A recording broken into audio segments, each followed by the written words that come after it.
The situation is serious. Goma has fallen. And today, the war is at the gates of Bukaru. Just as much as the outcome, it's the manner that stands out. One of the largest cities in our country was taken with a bewildering speed and ease.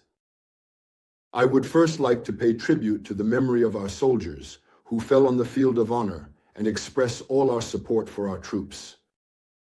Although poorly paid and insufficiently supported by the political and military authorities, our children have shown extraordinary courage. Hundreds of them went as far as the ultimate sacrifice. We must never forget them. We also express our solidarity with our fellow citizens, more than 500,000 war-displaced persons, and all the civilians who are victims of this conflict. The fall of Goma. It's the failure of Felix Tshisekedi. He must take responsibility without trying to shift the blame, as he usually does. Time and again, Moise Katumbi has sounded the alarm on the need to take care of our troops. He denounced the impunity surrounding the embezzlement of funds intended for them and criticized the lack of transparency in the spending contracts related to their equipment. He also condemned the unacceptable presence of mercenaries and genocidal groups alongside our armed forces. He warned against the policy of discrimination, racism, and xenophobia being carried out in the country. All these alerts were met with contempt and belittlement, along with unfounded accusations, all based on the most blatant lies. With the sole aim of getting rid of him, they even attributed to Moise Katumbi the intention to attack the Republic. The failure of Goma. It's one of arrogance and the stubborn refusal of those in power to face reality. This failure is also the result of a culture based on lies and impunity, the two pillars on which this regime stands. We are well justified in reminding Mr. Tshisekedi. In Geneva, he promised disgrace to those who would denounce their commitment. Ironically, it is now he who is being pursued and caught up by the curse and the fatal fate he cast yesterday on the perjurers. But this failure in Goma mainly stems from a disastrous governance of state affairs marked by immorality, a reversal of values, and corruption. The state institutions, which are supposed to serve the public interest, have been corrupted and diverted from their role and function to serve base personal interests. Every day brings its share of scandals. We learn that a shameless minister is calling on the head of military intelligence to kidnap his mistress. The same head of military intelligence neglects his mission to spend all his time hunting down politicians, to arrest them, to torture them, instead of putting all his energy into gathering intelligence on the enemy. Another minister, once again, has turned to comedy, shamelessly plagiarizing the speeches of great orators like Winston Churchill and President Eisenhower, to inspire our soldiers with great eloquence that he sends hungry and without ammunition into battle.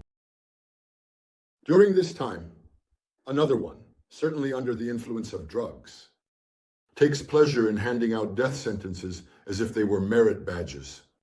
And he boldly announces that Rwanda will soon become the 27th province of Congo. Finally, the failure in Goma is the result of irresponsibility, incompetence, and recklessness at the top of the state. In recent weeks, all Congolese have observed with dismay that whenever our localities were struck by tragedies, it was almost inevitably during cultural trips. Without purpose and without impact, the head of state traveled abroad.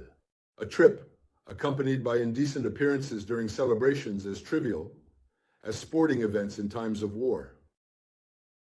While the situation in Sake continued to deteriorate, Felix Tshisekedi had no other need than to show off in Davos, Switzerland. And while Goma was falling, the entire family clan was indulging in frivolities in South Africa. Such an attitude is a blatant expression of contempt for those who, in the shadows, are fighting not only for their survival, but to ensure the survival of the territorial integrity of the Democratic Republic of Congo. After a long silence, probably due to the distress caused by the fall of Goma, the speech of the President of the Republic created a deep discomfort. These inconsistencies, as provocative as they are indecent, reveal not only a break with reality, but also a deep misunderstanding and ignorance, responsibilities that fall on any true leader. How can we call for national unity while engaging in a game of division, fracturing our nation with tribalism, clanism, nepotism, and ostracism? Where are the concrete actions that should promote calm, reconciliation, and national unity? How can we pay tribute to our troops? Unfortunate soldiers barely paid $100, and even then, if their salary decides to show up, while mercenaries are being recruited for $10,000 a month, and by allowing his collaborators to enrich themselves by making war their business. How to talk to our fellow citizens about financial efforts without explaining to them where the billions of American dollars spent on the war have gone, while our children have been abandoned in the hills of Kivu, without regulation clothing, without boots, and without rations. How can we demand that our youth sacrifice themselves and enlist in a devastated army? Since 2019, and a deceptive promise of improvement, nothing has been done. How dare one call for respect for the principles of law from the podium of the United Nations while trampling on those very principles in our Congo, suppressing the opposition brutally, disregarding the Constitution, threatening activists and silencing truth-seeking journalists? How can we ask for international solidarity on the one hand and set fire to the embassies of our partners in Kinshasa? On the other hand, let's be clear. I say without hesitation, I firmly condemn Rwanda and all foreign powers fighting on our soil. The guns must fall silent. The blood of Congolese people has flowed enough. No centimeter of the territory of the Democratic Republic of the Congo should be ceded. Our country must remain one and indivisible. Bunagana, it's Congo. Goma, it's Congo. Bukavu, it's Congo. However, it's crucial to understand that the conflict in the east of our country is not just a simple confrontation between our country and other nations. This aspect only represents half of the problem.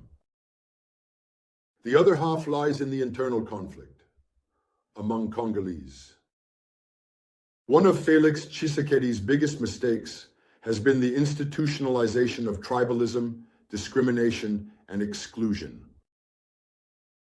When appointments within the administration, the judiciary, and the military predominantly favor one family, one clan, another part, and a single tribe, to the detriment of competence and national diversity, the feeling of injustice can only grow. When expressing an opinion becomes a pretext for arrest and imprisonment, our ability to live together only regresses. When corruption infects all institutions, even justice itself, the state succumbs to make way for the mafia and the triads.